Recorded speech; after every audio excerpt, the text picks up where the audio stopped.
This is for the players.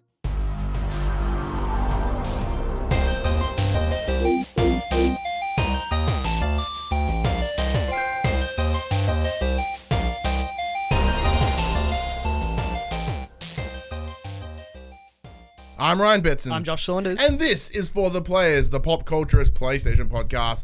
Over 40 years of playing PlayStation and 8+ years in that games media combined, we thought we'd throw a hat into the ring and join that PlayStation conversation. This PlayStation conversation happens every Monday morning at 9 a.m. Australian Eastern Standard Time on YouTube and 8 a.m. on iTunes and the other podcast services. If you want to be a part of future conversations, join us on Facebook, join us on Discord, comment below. If you're feeling generous, join us on Patreon at patreon.com/popculture. Head over there, check out the tiers. Might be something there that interests you.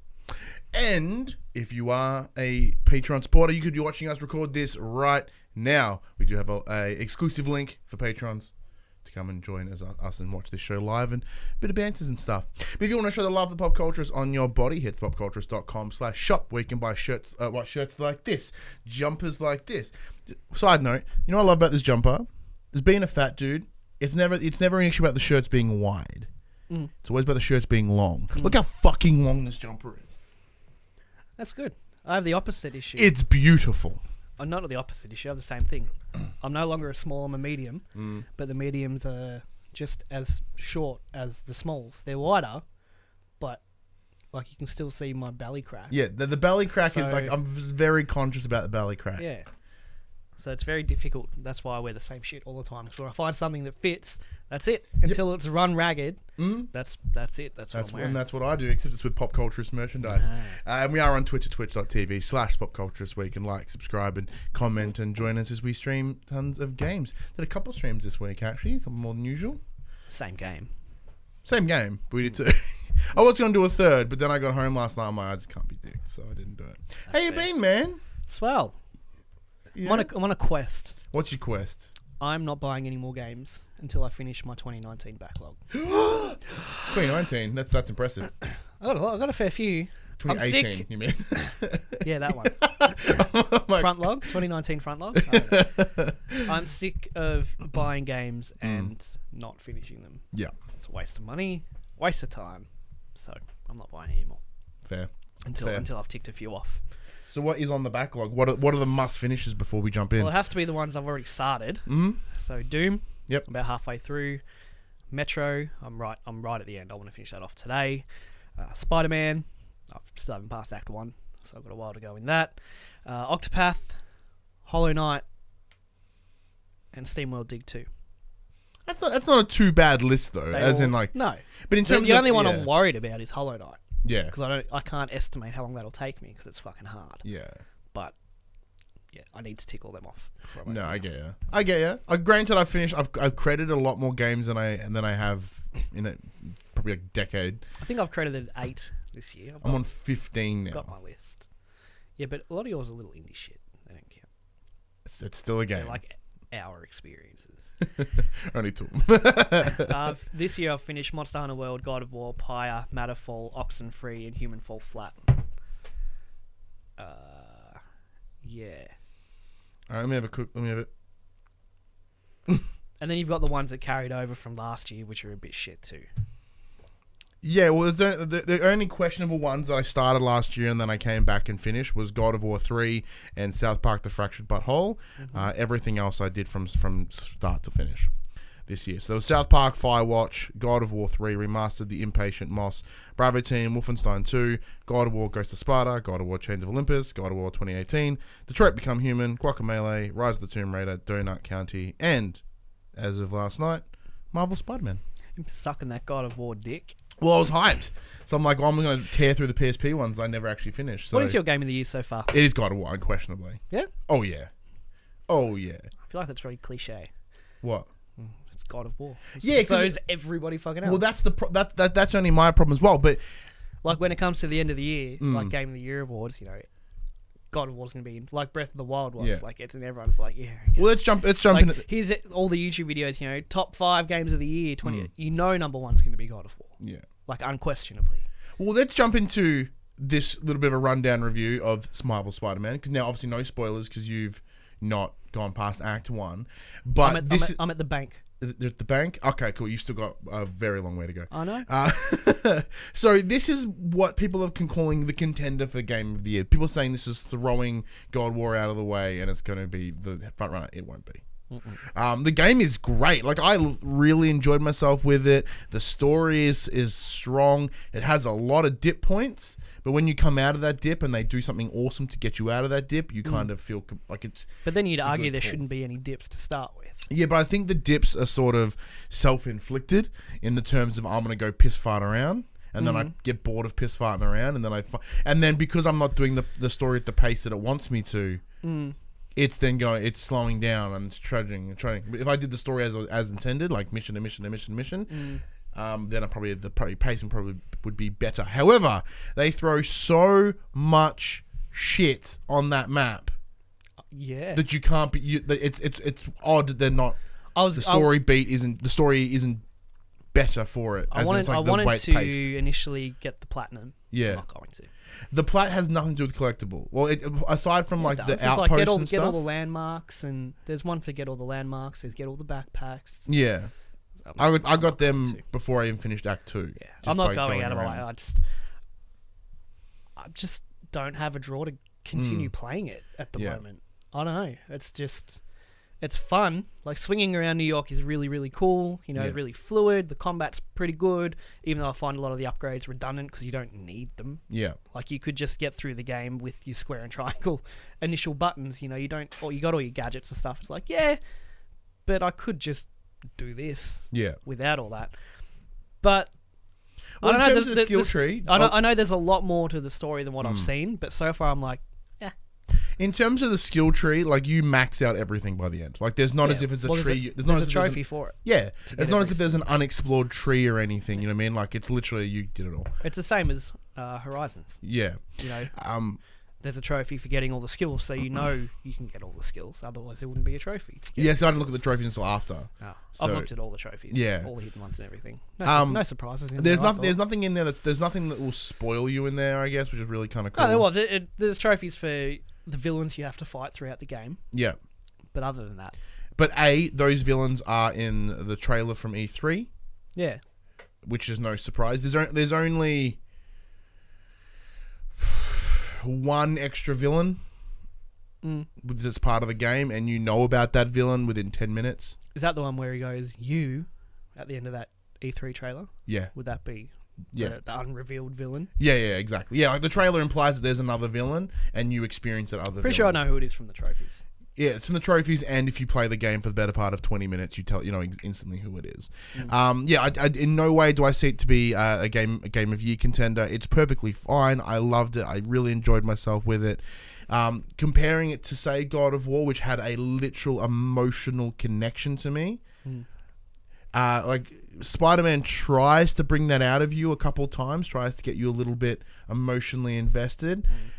I kind of, the moments I went, oh. I think the emotional investment would come from being the people that are long-time Spider-Man fans and seeing all this comic stuff come to life and be like, whoa. But if you are like we got with Arkham, when stuff happening in Arkham, you're like, holy shit. Whereas someone who's just playing Arkham and doesn't know anything about Batman would be like, eh. Yes, but if you're a long-time Spider-Man fan, you've probably played 1,000 other Spider-Man games, and this really doesn't innovate on a lot of those things. It's still very much basically the same game. The villains that you face, whether that be Electro, Shocker, Rhino, Vulture, Scorpion, like these people you've already seen before. Such creative names. Yeah. Like these people you've already seen before in other games, so there's nothing new here. Yeah. You know what I mean? I haven't played any other games. Well, it's not weird because, if you look back at all the previous Spider-Man games, whether it be the movie tie-ins, you fight Lizard and Scorpion and Rhino and Vulture and these things are already there. And then you go into even the PS1 Spider-Man game, which is more in tune with the comics, I would say, has all those villains anyway. I feel like the villains I'd really care about fighting have been left out in order to have a sequel with something worthwhile. Because there's a couple Who's the villain that you're really interested in seeing? I don't want to say because it'll spoil that he's not in the game at all.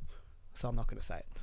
No, I'm not. We said no spoilers, so no spoilers. Because if I say this villain is not in the game, then people know, well, he's not If I say this villain is going to be in number 2, then they go, well, he's not in this game, right? Yeah, that's a good point. But at the same point, it's like, well, I'm disappointed. Like, yeah, we could have told you he wasn't going to be in there. No, like, no. Manage expectations. But yeah, like the villain I want to see is not in this game, which leads me to think, well, he's going to be in the second one. Yeah. Because they needed something for a sequel. They couldn't just blow their fucking load in this first game.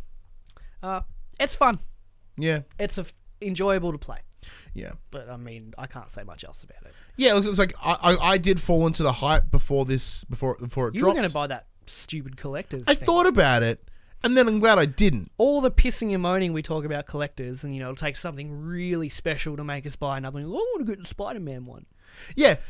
What? See, this is where I need you in my life, because I am impulsive. Yeah. I'd be like, I'm gonna buy it, I'm gonna buy it, I'm gonna buy it, I'm gonna buy it, and you're like, don't buy it. I'm like, yeah, I probably shouldn't buy it. Yeah. I'm going to buy it, I'm going, why? And I'm like, I don't have an answer for that. That's a good question. Thank you very much, Josh. And then I don't buy it. Because I want to. Yeah. Look, yes. Look. In short, I know it seems like a really short kind of compounded review. Only because you haven't finished it. I don't want to go into too deep. I'd imagine from what I've seen. Would you have any questions about later on? No. From what I've seen to this point, other than of course the story beats, I've seen everything. Yeah. I feel like there's nothing new that's going to be thrown at me through the game. I've seen the gadgets. I've seen the suits. I've been around the entire city.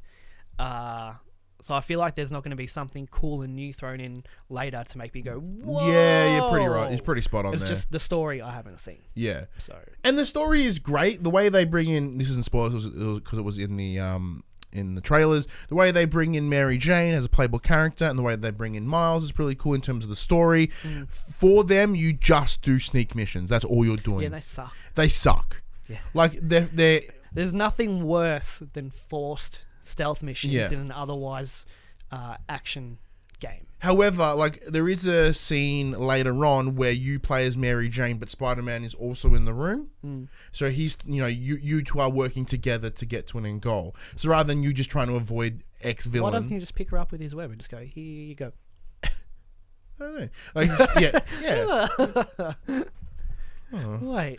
Yeah, so like apart from like that mission where you're playing Mary Jane and they're doing whatever, like other than that, it's kind of you just like I'm also disappointed they didn't go with hot Aunt May. With hot Aunt May. Yeah, Like- she's hot in her own like- way. Like the Marvel verse Aunt Yeah. May. Well, this is 8 years later than one that- from Origin, the one- so Yeah, but looks like she's like 30 in the Marvel verse. but in terms of performances across the board, they are really quite good. Peter Parker is incredibly compelling. Like he He is during the story. yeah. During anything else, I'm like, oh, there's that line again. But that's for doing that same. You stop a bank heist. Yeah. It's one of 3 lines. That's when you hit the walls of You the know what I game, mean? though. Yeah, I know. Like when you're doing the story mode, I'd like just rather he said nothing. yeah, the difference, what makes a really good Spider-Man, also what makes a really good Batman is how they handle Peter Parker and how they handle Spider-Man or Bruce Wayne and Batman. There is a difference between the two here. It's like once he gets that suit on, he's a bit more quick, a bit more like he's very subdued as Peter Parker, but you can still see the Spideys in there. Yeah. It's really, really good. It's good. I'm trying to think of another word that's not good. The video game thing of speaking in a monologue so the player knows what to do grinds on me a little bit too. Yeah. But that's just how it has to be. Yes, it's like like right at the start when you're crawling through the vent, you're phoning. You're like, oh, it's Aunt May. Better answer. See, but the thing they can get away with Spidey is because there's no fake, because you can't see his mouth. It can be as perceived as inner dialogue. But when Mary Jane's you're trying to sneak through a museum and she's like, blah, blah, blah, blah, blah, blah, blah. I'm like, you're trying to sneak. Shut up. Even though, like, yeah, Mary Jane, she's fantastic. I forget the woman that Laura Bailey played her. Schmick, loved it. Anything Laura Bailey does, turns to gold. Yeah, look, literally. Sometimes there were moments where I'm kind of like, oh, Mary Jane, how you doing? Yeah, it's different angles. Yeah, I'm like, oh, it's me. Oh, Mary Jane. The left side profile is like a 5, but the right is like an 8.5. Yeah, I'm like, damn. No, yeah, Miles is great. Aunt May's great. The villains are really cool. One of the key villains later on has sort of this big final monologue, and it's kind of a bit cartoony. It's a bit sniveling bad guy, and I'm like I've had enough of this world. I can make it better. You don't understand. Do it with me. Yeah, join me. We'll do it together. Join me, Spider-Man. We'll do it together. And I'm like, oh man. Like up until that point, the motivations of this particular villain were good. Like they were misplaced, as all villains are. That's the point. But the delivery of it was tangible. I'm like, okay, I can see why you would want to do that. I see where you're coming from, and they explain, why you go from how this person went from a regular dude to big supervillain. But yeah, with that last moment, you kind of go, and you've ruined it. Yeah, and you killed it. And that's when it becomes the superhero trope again. Yeah. But in terms of how it looks, in terms of, like, as you said, like, this game has moments where it looks kind of okay. Like, it's still really good, but it's okay comparatively. And then there's moments, especially in cutscenes, where they do close-ups, and it is, like, uncannily real. And it's kind of jarring for a second. Not in like a but like a, whoa. Like when you're sprinting up the side of a building and they just, like, 2D, like, when you're running up the side of a skyscraper, it looks bad. There's 3 points. There's actually 3 pictures that they use. So if you pass the threshold, it goes, yeah, it doesn't look. So those great. little things are okay, but that's nitpicking. That's nitpicking. Like, the smallest thing for me, which was really good, that I resonated with, I really loved, is when you, not spoilers in the trailer, when you deal with Scorpion later on, because Scorpion's face is covered by his giant helmet. The only thing that's visible is his mouth that moves, but the the animations of the mouth are like spot the fuck on, and I'm like, wow. Did you see the Twin Towers Easter egg? No. If you go up a certain skyscraper, in the glass reflection of the skyscraper are the Twin Towers. You turn around and they're not there. Oh, that's sad. I tried a long time to get a good photo at the Avengers Tower. Yeah. I got a good one, I think. Yeah. About half an hour of, like, climbing up, jumping off again, pausing at the right time. No, it wasn't quite. Come back up again.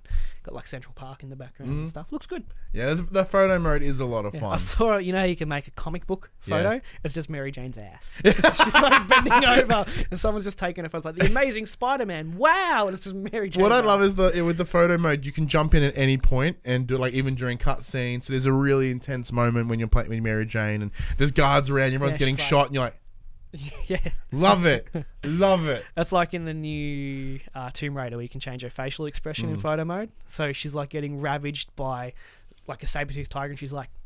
You can also change her in photo mode to PS1 Lara Croft as well. Yes, my buddy Damo sent me a picture of. He's like, this seems out of place. I'm like, that's awesome. Yeah, it's cool. But yeah, so Spider-Man, it's alright. I really enjoyed it. It most likely won't be in my top 5 list or top 10 list. Maybe top 10, maybe top 5 of the year. But I really did enjoy myself. Probably out of like the exclusives this year, it's the one on the most. Yeah, it's okay. Yeah, pretty much. But I haven't played Detroit either. Yeah, Detroit was really good though. I like Detroit a lot. So I've heard. But yeah, so there you go. I did pick up Shadow of the Tomb Raider yesterday. I put it in. Haven't done anything with it yet. Mostly because I was up until like 1 a.m. finishing Spidey, getting them credits. And our good friends over at Ubisoft sent us codes to the Trials Rising beta, the closed beta. What's that? You know, Trials, like the side-scrolling... Trials Fusion? Yeah, like the Trials franchise. There's a new one coming out early next year in January called Trials Rising. They sent us 2 beta codes, so if you want one, you can jump on there. It's all right. It's fine. It's cool. I've got my backlog. Yeah, good point. Until... I don't know if I'm buying Red Dead yet. Until release date, I don't know. Whether... Because we'll be at PAX. You can decide at PAX. I wasn't going to buy Spider-Man. Yeah. But the day it came out, I was like, oh, we're going to go get it. Yeah. It's probably going to be the same with Red Dead, where I'm like, meh. And then, the day it comes out, it's all over Reddit. Everyone, I was like, oh, okay, I'll go and get it. Yeah. But yeah, so... other than Red Dead, it's probably the only other new game on my radar for the rest of the year. Yeah. Because the big Gwent update is next month, which I'm very, very excited for. I should have enough materials and scraps to make the whole collection of cards. So I'll have everything. Stoked. Because when they do it... Because each card is worth 1/4 of its value in card scrap. So gold costs 800 scrap to make. But if you scrap a gold card, you get 200. So like 4 into 1. But when At least it's consistent. but when the 2.0 comes out, for the first couple of weeks, everything is worth full scrap. Ooh. So all your doubles, you can essentially trade 1 for 1. That's awesome. So I've got about 100 and something like doubles. So I can trade 1 for 1. So I might have the whole collection. That's exciting, which means I can make any fucking deck I want whenever I want. That's cool. But yeah, so the Trials Rising closed beta is like when you boot it up, it goes, "Hey, this is a beta. Things will change." As I try to talk about the Trials Rising closed beta, the camera decides to just shit itself and get a full card and stop working, which is incredibly relevant because with the Trials Rising beta, it crashed constantly. I spent all of last night just trying to get into the game. I thought you were playing Spider-Man all last night. Yeah, and like before this morning, like I said, I was playing Spider-Man. I tried to do tried to get into the beta. I'm like, all right, go, shut down, go, shut down. All right, shut down. Just corrupts the data of the game. I'm like, fuck you. And then like I could never actually get into the game. Like, I understand closed beta, this is what it's to be expected, but if you can't get in there to play it, I don't know. I that's feel a like problem. coming after like alpha should be like, does the game run? Yeah. Like that should be the alpha period. The beta's like, yeah, it runs. Let's get some bug feedback. Like Yeah. it should run by that point. That's what I was thinking. So then what I just did, I was like, screw you. I deleted all the save data, and I deleted the game itself, and just reinstalled it. I'm like, maybe there's something. Maybe something dumb. And now it works. Huh. But that, who knows? I could try it again, and it will just shit itself. But yeah, so it plays pretty much just like regular Trials. So if you play Trials Fusion, you would know pretty much straight up. The big thing for this is, I think multiplayer. Up to 4 people, and it's all in the line and stuff. Without diving into the multiplayer stuff yet, for me personally, it's more of the same. But I dig it. It reminds me of Elastomania back on PC, back when I was like year 7. That's fine, you're not missing much. It's one of those dumb flash games that we just loved as children. Yeah. But yes, I would hope I can dive back in there and get some more stuff out of it. If it ran more consistently, I'd probably stream it. But knowing that it may crash at any minute makes me kind of reluctant to do so. I'm sure there'll be a patch of some shit. Yeah, or I hope so. Anyway. Cool. Let's do this. This is the part of the show we're moving to the news, where we tell you about the PlayStation news that happened this week. A section we call Inform the Players. Not too much this week. Pretty quiet week. Number 1, PlayStation 4's anticipated 6.0 system software update went live earlier this week. After weeks of speculation as to what the update may include, many fans were disappointed to learn the update brings with it only one stated change: improved system performance. Sony held a private beta for the 6.0 update last month, with sign-ups going as far back as mid-July. This is all gearing up to be a fucking huge update. Hope so. Then in late August, Sony unexpectedly began rolling out a new PlayStation Store search bar. That was really good. Which many thought would be fully released as part of the 6.0 update. Level of testing and preparation led some PS4 owners to believe big changes were in store for when the update eventually went live. That was not the case. No. There are many fan theories, though, and the possibility of additional changes may not be so far-fetched. Earlier in the week, Luke Mears, a member of Sony's online safety team, responded to a question on Twitter about what to expect from 6.0 by simply saying, "You'll see." With the update now out, another user questioned that response, which prompted Mears to post a GIF implying he's not at liberty to share further information. It's like, you'll see. Nothing. It was pretty disappointing. I laughed really hard because I went to log in. I booted up the PS4, and it's like, please sign in. I'm like, why the fuck is my internet down? Do you find that when there is an update, it doesn't fucking tell you half the time? And it's like, not signing into PSN, can't play online. I'm like, why? And then mine normally does it automatically. I don't have auto on mine. Oh, yeah. But So it doesn't. I have auto download. So then I go, and I'm like, why? And then I go, and then it goes, bing. It doesn't. And it's already prompt like me. 40% done. Yeah, it doesn't prompt me. Yeah. Until I try to play an online game that's like can't connect to online services. I'm like, why not? Why don't you have automatic downloads on? Because I don't. Oh, that's fair. Because I don't want every fucking game to keep updating and downloading and stuff. Yeah, I don't know. I understand. But yeah, it's disappointing. Yeah, so like, is that what I'm like, ooh, I'm like, what the? I didn't know there was an update. Oh, 6.0. Ooh. You know, when you hit an even number, you know that's a big one. Yeah, I'm like, let's view these. But according to Luke Mears from Sony, there's maybe more coming, or there may not be. What do you reckon? What do you think? I don't think it'll be anything. Other than somehow implementing the name change thing. Oh, there's nothing. Which every update people are like, this is the one. It's not. What else can they do? They fixed the search bar. That was cool. They've fixed up notifications so you can kind of filter them and delete them. Party hide chat. hide things Yeah. from your library. Party chat is fine. You can create folders. You can change your background to whatever you want. I mean, I'm not sure what else they can do. Yeah, I have no idea. Name changes aren't coming this generation. No, Promise. I'm in the same boat as you. If they could do it E3 with the PS5 reveal, you can also change your name. Well, because if they come out and they go, we've done, because the. Here's what I don't understand, because we've learnt that name change, like your name is tied to too much to just be able to change it. Yeah. But why can't they just add another layer in front of your name that name ties to? Like Steam, like everything is linked to your email address. And then in front of your email address is a display name. That's the point I'm making. So, I started making, then I lost my ability to word. Would be the same thing, because we know, as you said, that there's so much connected to that, which is microcards, which is Betson. They're in the description if you want to be our friends. There's so much connected to Betson that we could never change it. Yeah.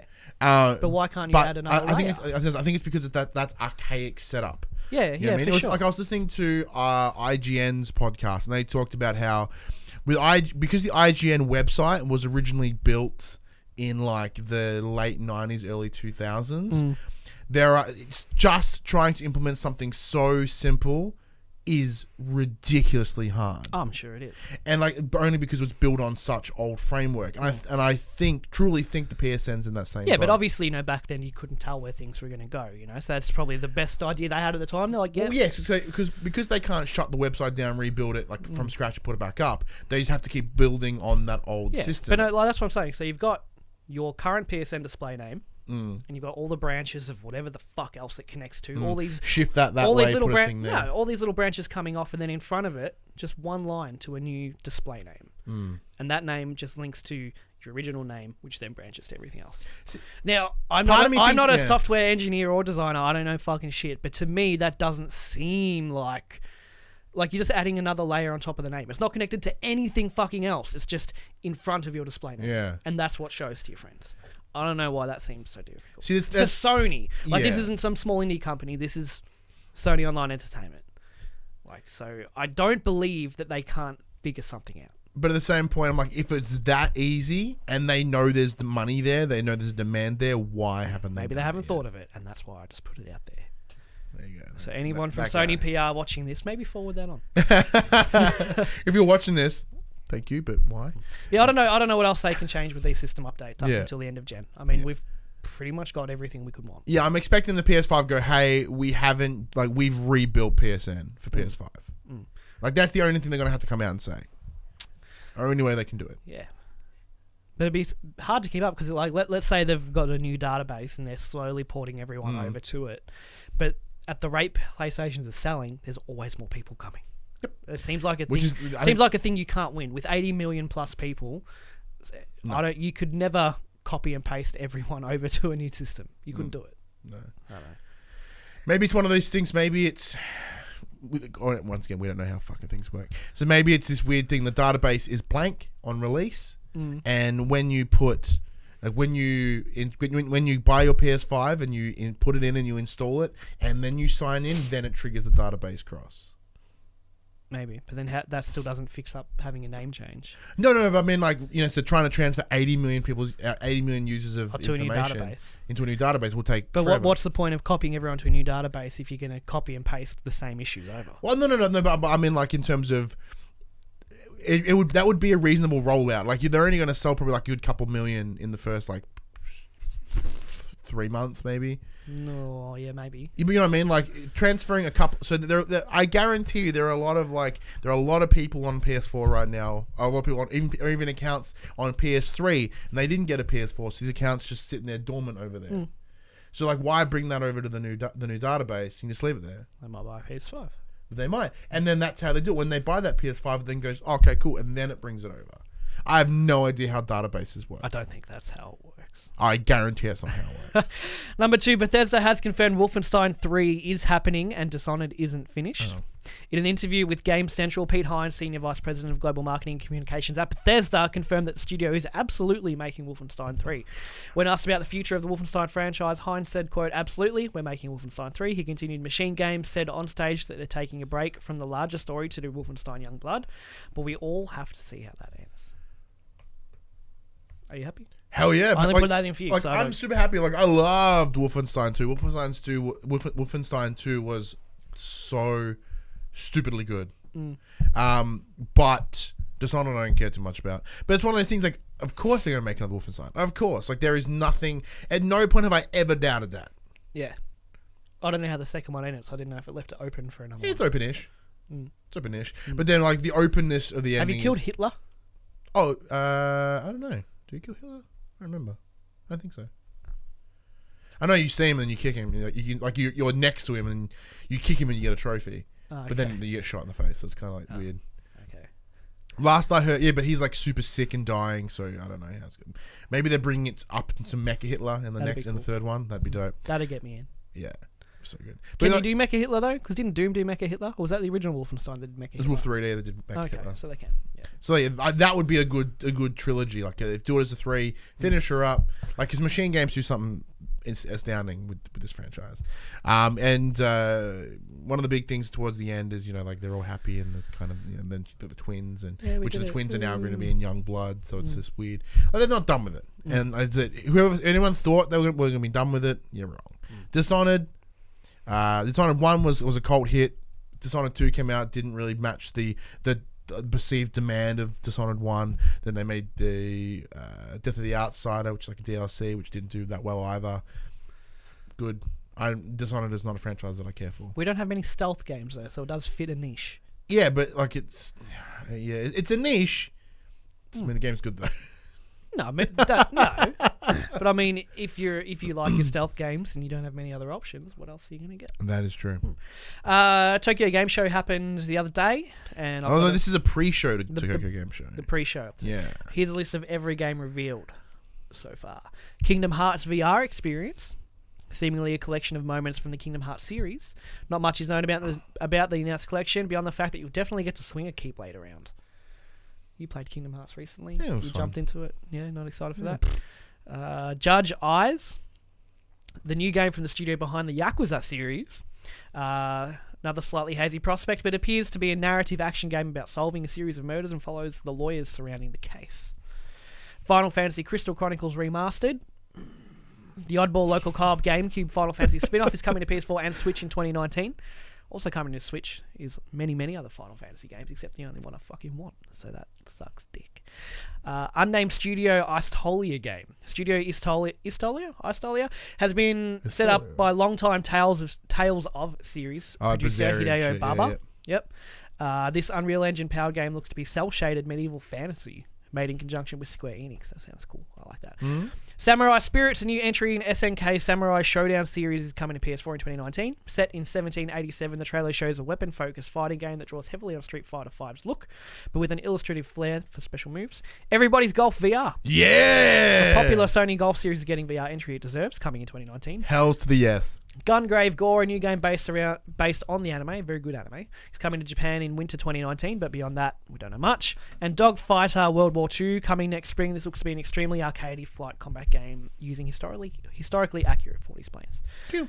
So Everybody's Golf, I'm sure you're excited for that. Hell yeah, I love Everybody's Golf. I do have PSVR now, so Ooh. maybe. My move controllers aren't syncing to the PlayStation though, so Drats. I don't know what's going on. I think because I don't have the original cord, so I think I've only got a charging cord and not a charge/syncing I'm sure micro USB. No, Dad gave me one the other day. I just haven't bothered to do it yet. And Final Fantasy Crystal Chronicles is cool. That was a good game. That's Cool. a really good game. Kill.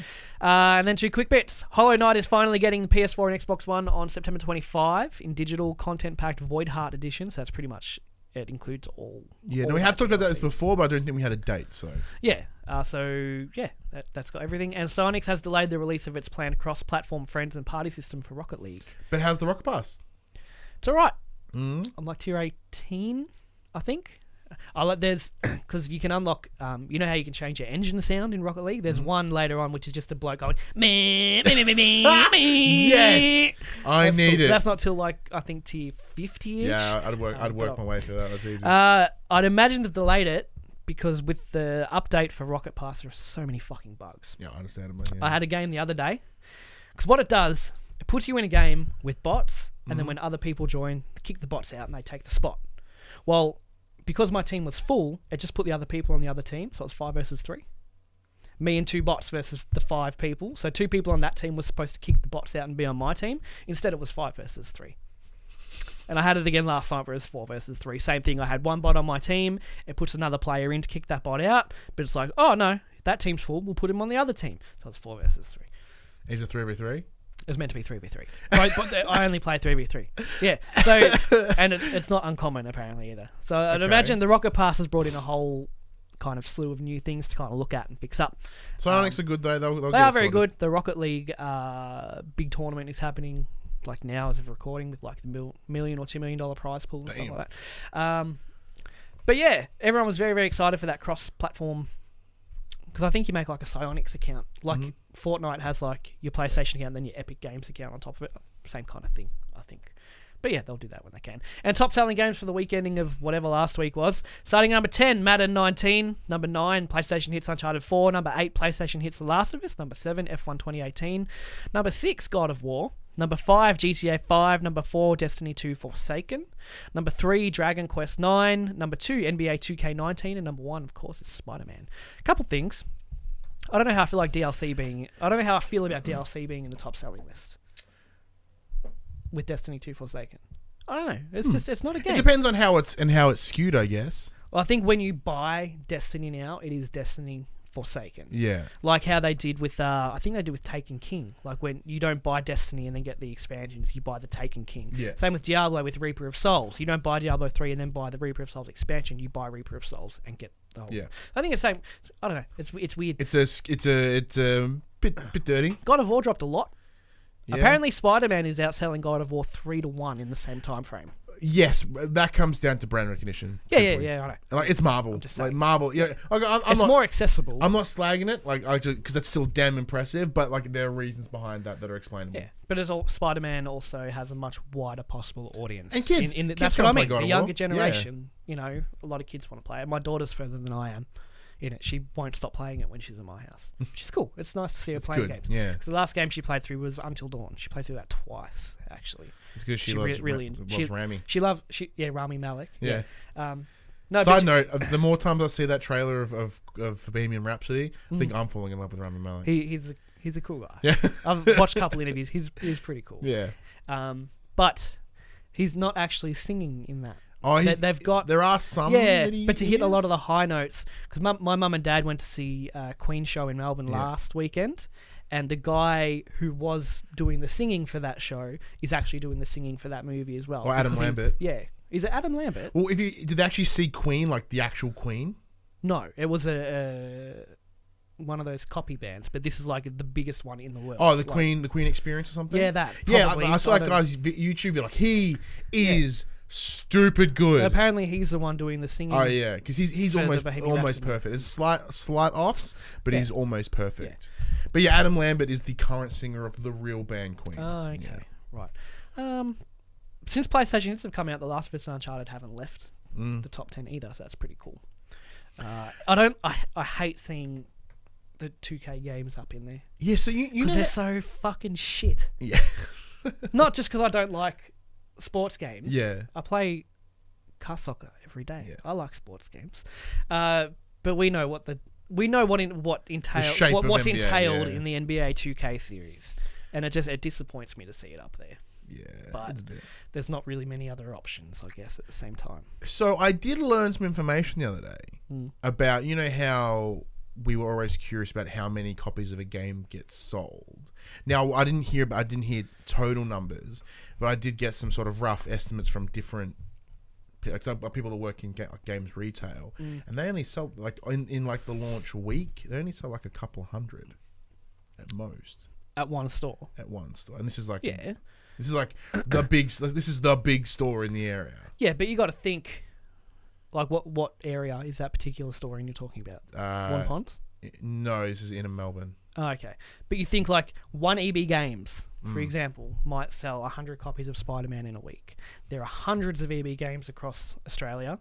There are hundreds of JB Hi-Fis and Targets across Australia. The reason I because I always thought that there would be, like, thousands each store sort of thing. That's impossible. Yeah. They couldn't keep that kind of stock there. That's why they have so many stores, to spread it out a little bit. If there was one EB Games in Geelong, they might crack 1,000, sure. But there's like 4. So they do like a couple hundred each to kind of make up. Yeah. No, it was just it doesn't sound like a lot, but I think if you put that as one store, if you look at 400 stores in the whatever country, amount of stores for all the different companies that sell the game, JB might not sell as many as EB, but they'll still probably crack 100 on Spider-Man in a week. So I did ask questions about like in terms of the top 10, like what about the later on games? They're like, yeah, we'll sell like 10. Yeah. But they also don't have access to digital figures either. Yeah. Which I'd imagine where most of the PS hits are selling through as well. Well, that's IGEA. I don't know whether they have access to that information or not. I imagine they would. I don't know. And I was just sort of, how we've had a discussion about how many games are actually sold. Like, understandably, like Spider-Man, as an example, is going to have a huge tens of thousands number for the week. Like, I was always curious about the later numbers, like how drastically different is it from 1 to 10. I won't be happy till we get an official response from someone who actually knows. Thanks, man. Not just like a shop. I sell a couple hundred. I tried to do some you guerrilla info. You did good. But they also don't have the right information, I don't think, either. It's also true, yeah. I want to know from the people that put the list... we should the reach people out that to the put the IGA. list together, where do you get your information from and what are the figures? Yeah. That's the end goal. Yeah. Once we get that information on for the players, I'm out. We're done. We're just quit. This is our ongoing quest. We're just filling time. Because we could find out like in no time at all. Because Joel's got a buddy at the IGA. We can just ask. Well, we should try to find out. Anyway, Ryan, that's it for the news. We have a chat to the players about Call of Duty Black Ops 4's Blackout mode. Yeah, so thank you to our lovely friends at Activision Australia. We were given codes to the previous multiplayer beta, which did transfer over to the Blackout beta, so we were able to get our hands all up in there. Now, I've put the better part of 6-ish hours in at this point. I've just played the night we played together and a little bit beforehand. What do you think? It's good. It's good. It's real good. As cliche as this thing is to sound, and so many people are saying it, but this is the death throes for PUBG. This is the PUBG because killer, also this week PUBG hit under 1 million players for the first time ever. Still impressive. Well, since it got big, now it's the first time it's ever been under 1 million players. So it's already kind of started. We know it's coming, but it is essentially streamlined PUBG running really well and looking really fucking good, like graphically. Through even though it's the beta, I don't think I ever had an FPS drop. I never had a disconnect. I never had like weird fucking shit happening where Alex did when he spawned into the lobby. Instead of wingsuiting in, he just like moonwalked in. Yeah, that was funny. That was funny yeah. as shit though. Yeah. But that's not like when I was playing the game. Nothing. Same thing. I dropped in. Guy was just standing in the sky, and then it cut, and then I'm in a fucking dumpster. Oh, okay. I'm like, it's relevant. Yeah, that's where I belong. But yeah, outside I had no performance issues. So we had one connection drop. So the majority of the time that I played with our good friend Buddy from Dash Culture. So we had a connection drop once, and apart from the occasional issue dropping in, it was pretty smooth sailings from then on. I find the inventory management pretty intuitive. It's not great, it's not bad. Yeah, so whereas we're talking your personal inventory, like when you pull up the press your start button or whatever, and you look at it. Yeah, that part is really kind of tight. It's a little bit. It doesn't have that PC jank that the PUBG has. However, when you're looting somebody, that needs a rejig. That does need a rejig, because essentially when you're looting someone, you kill them, they drop their bag, and you go through their bag. It shows you one item, and you have to scroll through everything they've got. And you have to be precisely looking at it. There's a very particular angle you have to be to open the bag. And then you can't move. See you the just got to stand there, so you become an instant open target. But in terms of opening up your inventory and looking at all your mods and being like, that goes there, and I like how there's a backpack.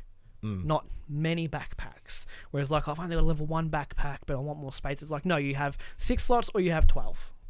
That's it. It's not convoluted. There isn't unnecessary. There's not 15 different kinds of healing items or anything like that. You got your bandages, you got your drink med, and you've got your trauma kit. You got the 3. So it's very streamlined. Oh, there's the first aid puncher as well. Yeah, I don't think I got that. Yeah, there's like a. You got the bandages, and then you got on the floor. There's the bandages, and there's the red one which you still inject in yourself, and then there's the trauma kit. Yeah, that's and what then I mean. And then sometimes you find like a mega fuck, and then in that giant medic bag, there's almost everything.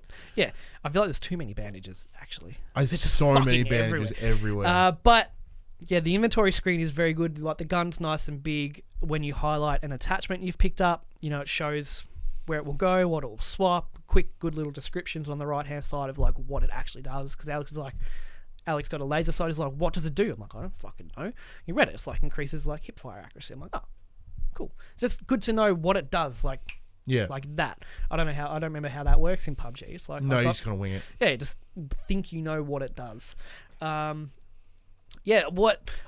In terms of like the stuff you pick up your guns, your attachments, your first aid stuff, but then you pick up like your perks throughout the game. That is the coolest little touch. So yeah, one of the things they've done is they've brought in the perk system as a consumable. As a consumable. So previously, when you would have like your deep breath, where you can hold your breath longer, so you can get a cleaner snipe shot. There's one called Paranoia, which allows you to see people. Oh, so when someone, that's the one where the crosshairs are. Yeah, on so you. if the crosshairs hit you from another player, he goes boop, and then to fucking drop it. And there's also one called the Consumer, which allows you to see all the items around. There's you a for lot. A period of time. There's a bunch, and they are awesome. They're cool, but the problem I had, because I only played it a little bit, is I'm like, when do I use this? Because they obviously only last a few minutes or less. They vary. I'm like, when is the right time to do this? But they did do well with having like that quick menu to pop up, because you can push down on your D-pad and it brings up your inventory there, and you can quickly cycle through your things and use them. I like that. I like how you don't just have a grenade. Like you can have the grenade, throwing axe, trophy system.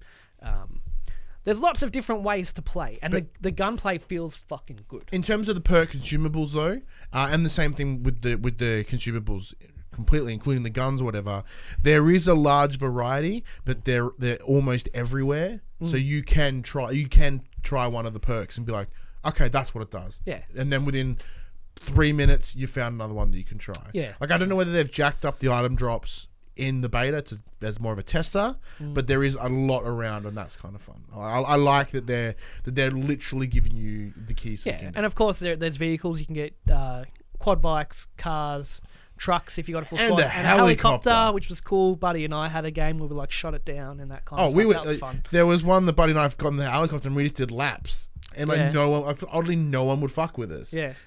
Which was super. No one wants to waste their ammo. I don't think. Because ammo is kind of scarce. Yeah. Maybe. Depends what guns you've got and all that. But I did find myself like consciously looking at my ammo, being like, "Oh, do I have enough for this?" and that kind of stuff.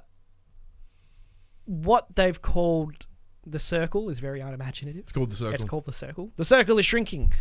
Okay, that's fine. Well, they're not trying to make a big backstory about it. It's just like it's. I do like the inclusion of zombies. Zombies is such a cool touch. So they're fucking tough. So when we first dropped in, I was naive to the idea of the zombies. So Buddy and I get in on this little cafe. We're like, okay, cool. Why didn't we get a kill? Like with the. We just knocked down 3 dudes. Like what the? Oh shit! There's zombies. And there is an item which I believe lets you spawn zombies in the place. Yeah, it's the clacker monkey. The clacker monkey. Because I used it once, and then it kind of did its thing. Pretty sure there is. And blew up, and then I heard zombies, but then I died, so I didn't get to see if it actually. Sense. But I think that's what it is. It brings zombies. It spawns them in some way. What I do love as well is because bringing in that the zombiness into it, like you do have the mystery box, which is awesome. Like it's somewhere on the map. There's a big beam, and then you're like, oh, cool, man, mystery box, and you get a dope gun. Yeah. You can find guns that are already loaded with attachments and stuff too. That's cool. And then even if you don't like the gun, you can pillage the attachments off it, drop the gun, get your other gun back that you like, and kind of swap everything around. What I didn't realize, which I do apologize for, is there is friendly fire for your squads. Yeah, you shot me lots. Well, I tried to shoot the zombie that was on you. We get frantic. Yeah, and then there was a zombie in your face. I'm like, but I headshot you instead. Well, yeah, I think it might have just been the shrapnel. Like the zombie died and I died, so it may have been a bit of both. So it's something to keep in mind. That is a really cool touch because none of the other games have that. No. And so it adds a good risk and reward. Like but it also does... That's going to cause problems queuing squads with randoms. Oh, yeah. Fucking oath it is. Which I think is why Fortnite doesn't have it. Yeah. Because if you play 50v50 in Fortnite, you know what your teammates are. You'll build a building and they'll knock it down to kill you, and then they'll watch you die so they can pillage your loot and stuff. Like, that's just gamers. Yeah. It's just gamers. What else? Here's a concern. Come this way a bit, brother. You're a little off the middle there. Yeah. Here's a concern that I haven't seen many other people talk about. What happens next year with COD, the new release? Yeah. See that? What happens? Because they've got Blackout in this, and it's going to be successful. And then I think Infinity Ward is up next. Are they? Whoever's up next, are they going to put last year was Sledgehammer. Are they going to put a Battle Royale in their COD game? And then we've got 2 COD Battle Royales going, and then Sledgehammer do their one, and it's like, well, we'll put one in our game too. What happens to this one? What is going to happen with this? See, that's what you've brought up a really good point, because like them deciding to ditch the main campaign to focus on the multiplayer and the Battle Royale is that's a response of a downward trend. That is the response of a changing market, and that's so reactionary that that will like anytime that a decision is made entirely out of reaction rather than like prediction or foresight, you do have that problem. And what's going to happen? Like I don't understand what, because we can't have like Fortnite and then 3 different Call of Duty Battle Royales going at the same time. No, it can't happen. And it'd be also, sorry, if and when microtransactions come into Blackout, the loot boxes or the storefront, whatever they decide to do, like how much money are people going to want to invest when they know next year there's a new that's the thing, new like, one. Even if I think they would have honestly been better off two separate Blackout as a standalone $30 thing, and then they can keep like Treyarch do the Battle Royale, and then have Infinity Ward and Sledgehammer do that other regular shit. multiplayer. Yeah. And like, but I also think the regular multiplayer will be cannibalized by Blackout. Yeah, it will. There'll obviously be people playing it, but like people are buying this for Blackout. I don't think it should be $60, or for us $89, $99 here in Australia. But yeah, and then Infinity Ward bring out theirs, and that'll cannibalize, the Blackout players, because they'll all go to that. But then the people still playing Blackout are like, well, I don't have many people to play with now. Like it's like Call of Duty Activision is going to cannibalize itself every year, which is what they do anyway. Which is what they do. I know. I understand that. The market for them is already there to continue that process. Yeah. So is it the right process? Not really. They are screwing themselves over bad, but it's that weird line of they know their audience will do it unless they have Infinity Ward and all to do that, do multiplayer and reboot the campaigns to be something really special again. Yeah, that would be cool. And keep Blackout as a Treyarch. Yeah, then they've made their way to, because Infinity Ward are the ones that they did Modern Warfare. They shape, they change what Call of Duty has become. And Modern Warfare 1, 2, and 3 are fucking awesome, and the story is great. Memorable characters with Ghost and Soap. I don't actually know. McTavish. Yeah. Soap McTavish. Soap McTavish. Yeah. I would like to see Infinity Ward kind of double down on the campaign, and I don't think they will. I don't think they will. The only way this could go into something else, in terms of going into that pay games as a service, would be them to make Call of Duty Blackout now. Don't funnel it with a lot of microtransactions, which we know they want, which we know they'll probably do anyway. They'll put them in there, and then next year they go, hey, we have the Infinity Ward game and we have Call of Duty Battle Royale. That's the only way they can do it, and then that will be ongoingly supported. So that way it never cannibalizes the base Call of Duty. That's the only way they can get around it. Only way. They won't, though. Of course they won't. Because Infinity Ward, their mode will probably be called Warfare. I mean, it writes itself. Black Ops makes Blackout. Infinity Ward's version is Warfare. Same thing. Well, it's true, because isn't all the in terms of the map, isn't I did want to mention that. Aren't they all Black Ops maps? I don't think so. I'm sure... Because like Rust isn't on there, which would be really cool. Construction and Estate were Modern Warfare maps. I probably Well, because that would be the only way, because there are people that love the Black Ops franchise, people that don't. So if they did make next year's Call of Duty Warfare... You have Rust. And then it's got all the Modern Warfare maps. Yeah. I'd probably play that one the more, Hangar. personally.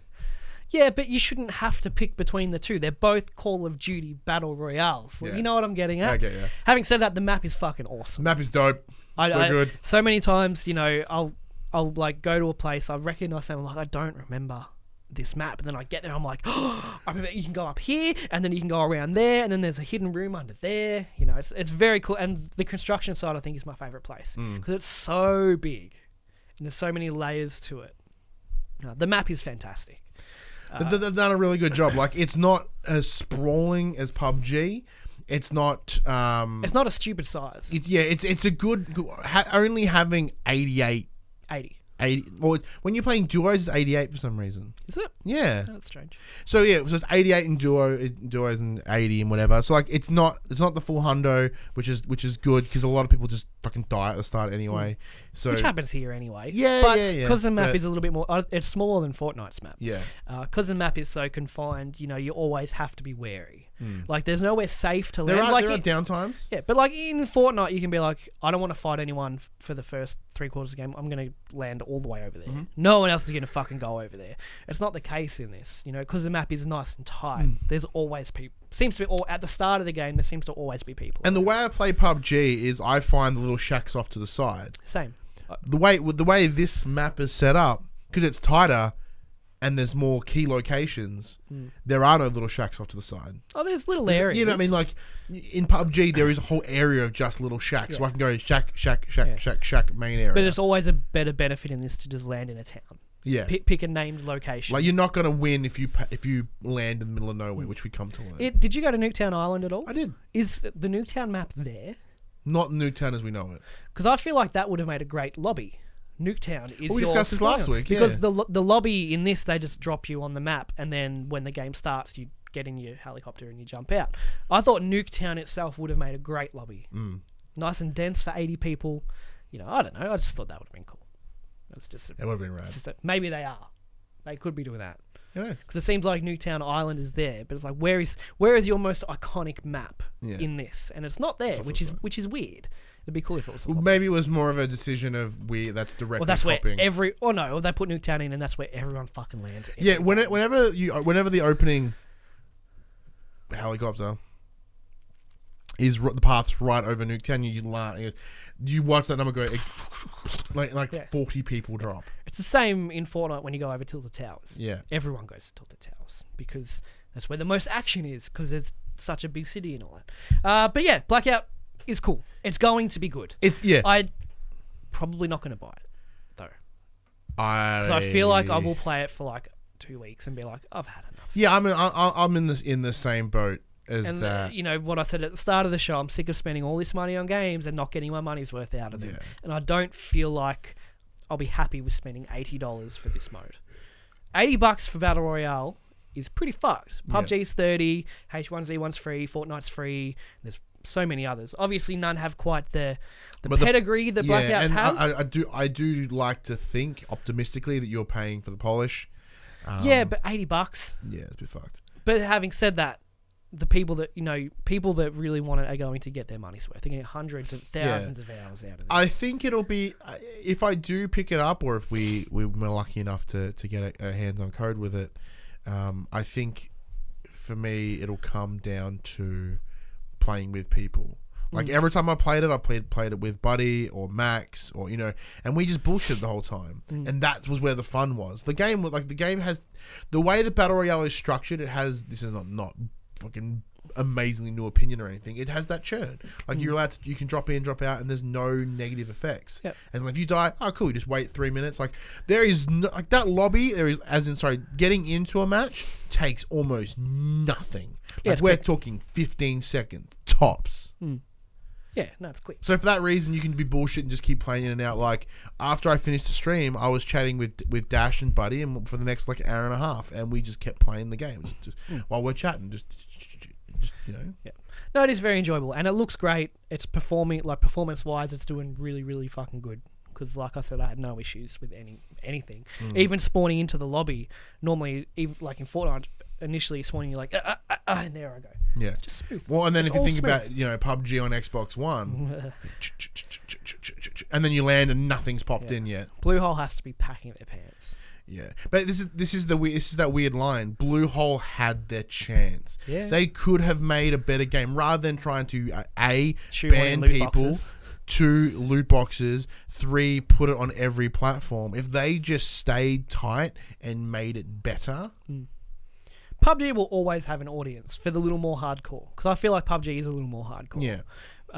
Just with how the game, just the way the game is, it is a bit more hardcore. Whereas COD, it's just dumb fun. Yeah. Of course, there'll be people that take it too serious. And but in the same thought process of that though, is if you are the first, you are always going to be mushed by everybody else. Yeah, for sure. And when the big boys want to jump on, you better hope you've planted your roots down solidly. Yeah. And PUBG hasn't. No, It hasn't. it has not. So, yeah, Blackout's cool. What have you thought about the Call of Duty Black Ops 4 Blackout? Did you jump into that closed beta as well? Oh, another thing I love as well, side note, it's closed beta, so it's kind of all like, ooh, you have to pre-order it to play it. And then about 3 days in, they're like, hey, everyone, here's emails. And they just emailed codes to everyone. Like not as in outlets, as in like I got one in my personal email. And it's like, hey, here's 4 codes. No, that makes sense. And that is awesome. Because you get the initial lot in to see like how are our servers going. Oh, they're only running at like 40%. We can give out 50,000 more codes. Let's try to bump that up to 80%. Let's see how our servers can handle. No, but I just love it in terms because like the original idea would be it's closed beta that you have to pre-order it. That's the rules, and then it's like, and here you go. Yeah, no, but it is But in because terms of they want to business, see it's like, how yeah, their they want to servers stress go. those servers. Yeah. But the open beta coming next week, it's almost kind of like silly to do it now. But it adds that in terms of marketing, it adds this really cool like, here's your exclusive code out of the kindness of our hearts. Even though there might be stress testing. Yeah. It's image wise, it's really cool. But yeah, did you jump in there? Did you spend some time with it? Let us know in those comments below. And Having said all that, having said all that, there's going to be a fuckload of microtransactions. oh yeah, it's gonna come. It's going to be fucking huge. It's a game. It's a game as a service that will be full of It's them. going to be a joke. But look, Call of Duty, Black Ops 4, Blackout comes out in October. It's like only a month. Holy shit, it's only like a month away. Yeah. Shit. But we don't worry about that just yet because there's some games coming out this week. In a section we call for coming to the players, where we literally just read the drop. It's a whole lot of nothingness. A lot of poops. 8-bit Armies PS4 digital and retail. Anodyne PS4 digital. Blind PSVR digital. I think this is meant to be actually good. Blind is a narrative-driven psychological thriller for VR, where the player is blind and must explore their surrounding using echolocation. Oh, I think I've seen this before. It looked really cool. Capcom Beat 'em Up bundle PS4 digital. The Door PSVR digital. Downward Spiral. Is it VR? You just stare at a door. The Door. Holed up in a secret lab in a dark forest, Dr. Jacob devoted himself to research in the lab he created to treat his terminally ill daughter. One day he is trapped in the lab and everything begins to change. Downward Spiral Horror Station PSVR digital. Yeah. Fishing Sim World PS4 Yeah. digital and retail. The Gardens Between PS4 digital. This game comes highly recommended from our good friend Zach over at Well Played, a little Aussie dev. I see the word puzzle and I'm instantly out though. Yeah. The Gardens Between is a surreal puzzle adventure that follows best friends Arena and friend with a DT at the end as they fall into a mysterious world full of beautiful garden islands. It's a good, a little Aussie game. So if you do feel the urge to support someone this week, make it an Aussie. Hova Revolt of Gamers PS4 digital. Labyrinth of Refrain Coven of Dusk PS4 digital and retail. Legendary Fishing PS4 digital. Two How many fishing fucking games. fishing games do we need? My Brother Rabbit PS4 digital. Neon Wall PSVR digital. RGX Showdown PS4 digital. Scribblenauts Mega Pack PS4 digital. Scribblenauts is actually really good. Scribblenauts Unmasked. Scribblenauts, 2 classic games with all new content. I guess so. So you got the DC one in there, and then the regular Scribblenauts, which is cool. Scribblenauts is good. I don't I know like Scribblenauts. I come to realize I'm not very creative. No, me too. I'm like, big, hairy. Dick. Yeah. Oh. Speed Brawl PS4 digital. Splody PS4 digital. Toon War PS4 digital. Transference PSVR digital. A lot of VR titles. So a lot of VR this week. So Jump into an Transference, escape room set in a deranged mind and experience a first-person exploration game in a chilling new dimension. Shift between 3 perspectives and attempt to unravel the mystery hiding in this mind-bending psychological thriller. So- All VR games are just thrillers now. Yes, because Let's try to scare you. Yeah, because it's the best. Like the immersion is Yeah. where it's at. So Another that's VR the game. one that Elijah Wood came out at Ubisoft and talked about. Should be cool. Trickster VR Dungeon Crawler PSVR Ooh. digital. Unearthing Mars PSVR digital. Fuck, there is a lot of VR games this week. Warface PS4 digital. That's an army man. Warface. That's an army guy. Fuck. Warframe, Warfare, Warface. If I was going to buy something from that list, it'd be Scribblenauts. Yeah. Because I had good times with it. That PlayStation conversation happened on a Monday morning, 9 a.m. Australian Eastern Standard Time on YouTube and 8 a.m. on iTunes and other podcast services. If you want to join in future conversations, please join us on Facebook, join us on Discord, comment below. If you're feeling generous, join us on Patreon at patreon.com/thepopculturists. Head over there, check out the tiers. There might be something there that interests you. And if you are a Patreon supporter, you can watch us record this live on the Saturday mornings when we do it. You jump in, have the chats. We have a pre-show, we have a post-show, which pretty much is us bullshit and talking about probably complaining. It's mostly complaining. But if you want to show the love of the pop culturist on your body, head to popculturist.com/shop where you can buy shirts like that one. You saw it at the start. You can buy this jumper. You could also buy this shirt. Popcorn spoilers. Pop culturist. Angry Josh face. Which we sold another one of those, by the way, the other day. Yeah, strange. Was it your family? No. It'd be nice if it was a attractive single female. It's attractive single female. This guy. And we are on Twitch at twitch.tv/thepopculturist. Come over there.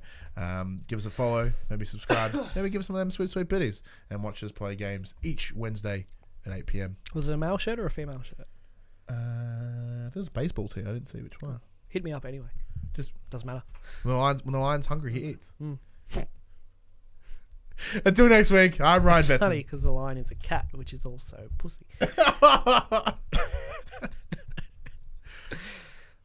I'm Ryan Betson. I'm Josh Saunders. And that was for the players. God fucking damn, am I hungry? Yeah, I'm starving, eh? No, I'm hungry. Oh, you're hungry for that? I'm hungry. See, this is how you know I'm comfortably married, because I'm like, I could go a sandwich. And you're like, I really need a woman.